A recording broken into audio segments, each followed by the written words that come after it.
Film.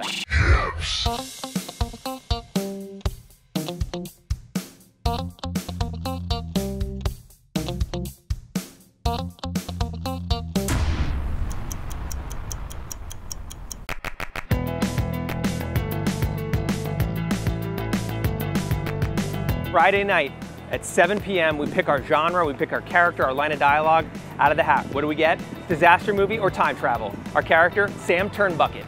Our line of dialogue, who wants to know? Who wants to know? We got the writing team in the office, all spouting out ideas, brainstorming. It's coming together really well.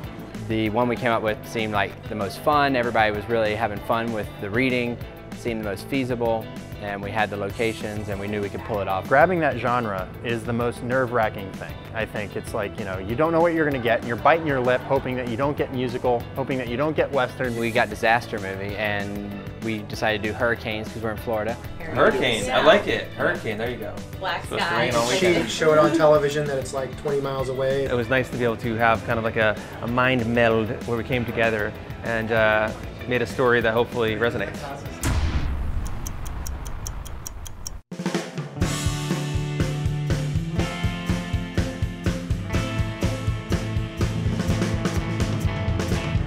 So this is day 2 of the 48-hour. We are getting set up. We're setting up a hospital scene over here, and in the back we're doing a little green screen, and then we're gonna head over to Tripp's Diner. So we've got 3 setups, and we're working on the first one right now.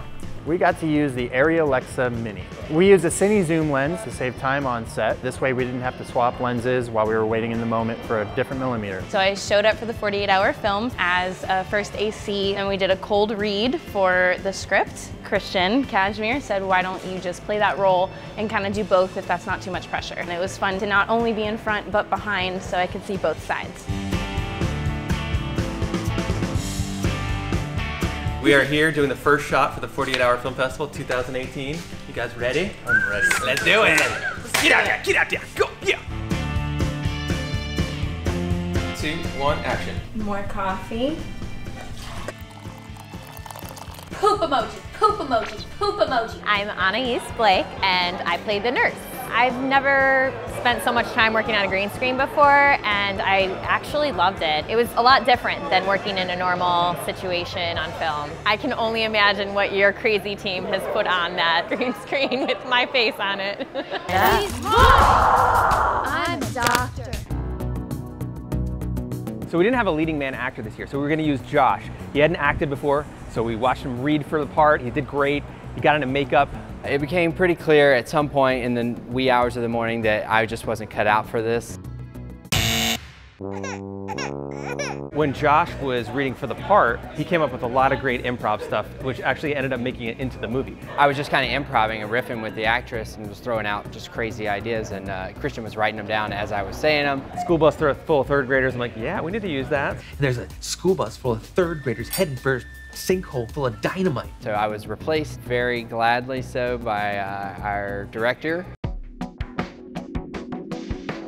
For each 3 days, we had different looks, and he had to keep looking more beat up, and we had to switch back. So he'd have to go from looking beat up to looking slightly normal again, to looking beat up again. A lot of fun, but trying to keep track of everything because it's in such a short time frame that it's imperative to really, really take note of what's going on. We set designed a studio to look like a hospital scene as best as we could. We used the sky panels with a blue gel effect over top to create that really nice hospital blue look.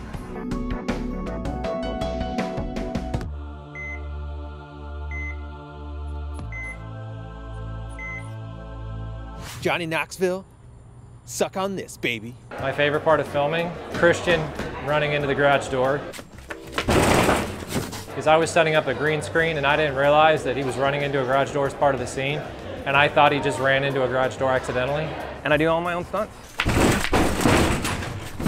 Did Christian jump off the roof? Yes. We had to break out a big green screen in our DP's dad's front yard, and Christian jumped off a 2-foot box. Christian said it was 3 feet, but I know it was 2 feet. We measured.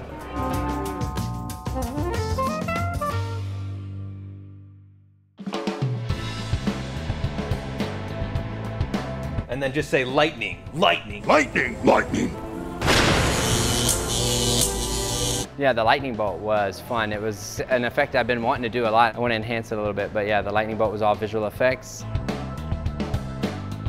In the storyline, we wanted lightning to happen in our disaster scene, so we used the paparazzi mode on the sky panel to create the lightning effect.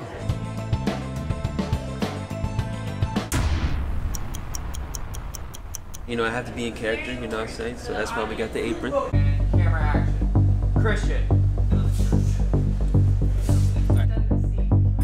So we're at Tripp's Diner, we're shooting, everything's going great. We got a lot of scenes to shoot there. Time is running out. The owner of the diner comes in. He starts to open up for the morning. We're still shooting. 4 a.m., we're in the diner. I look down, I see like feet sticking out of every booth, everybody's falling asleep. We didn't even know if we were gonna finish. And I think the most nerve-wracking thing is that we're about to lose our audio guy. He had to shoot the next day. He had to be there. He said, guys, listen, if you're not done shooting principal by 4 o'clock, I'm out of here.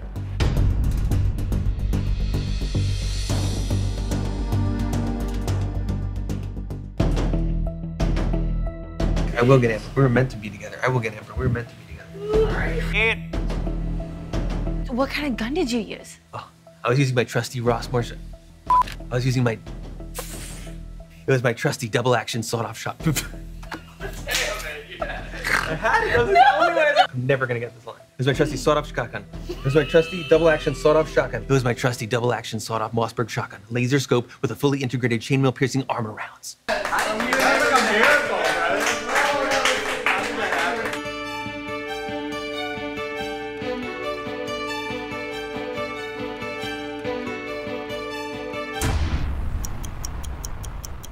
6 a.m., we're ingesting the final footage of the film. We're editing down to the wire. I was there at the studio and they were still shooting at the diner when I got there, and they had runners sending cards back to the studio just over and over, sending more and more cards, just editing as quick as I can before the next card gets there. Jared's in one room working on all the green screen stuff. Lucas, he's sitting here in my office, he's working on the main rough cut. And then we got Joe Malo picking all the music tracks for the film. Pretty much all night and day. I probably didn't sleep all of Saturday and Sunday. The VFX were like one of the last pieces we put in. I was up all day Sunday doing the VFX, the lightning, the rain, and the green screen work, and we were up to the last minute. Then when all the VFX stuff started piling up and getting all the sound done, it really took its toll. Hitting render, and you know, it's not rendering, and then I'm like, oh no, I gotta add in this last thing, it wasn't tracking right.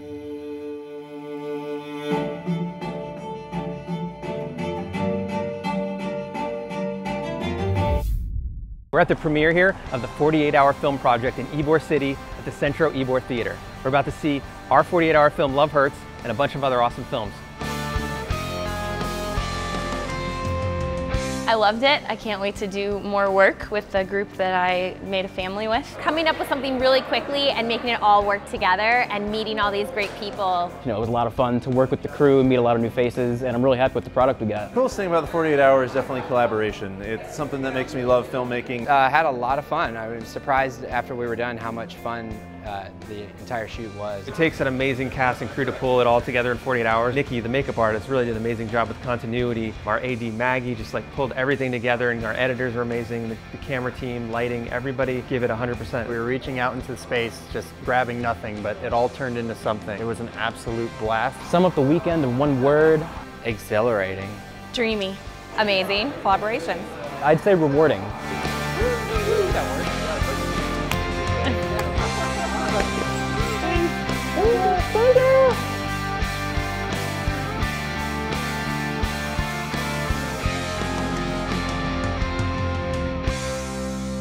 I love behind the scenes. I'm so glad you're here.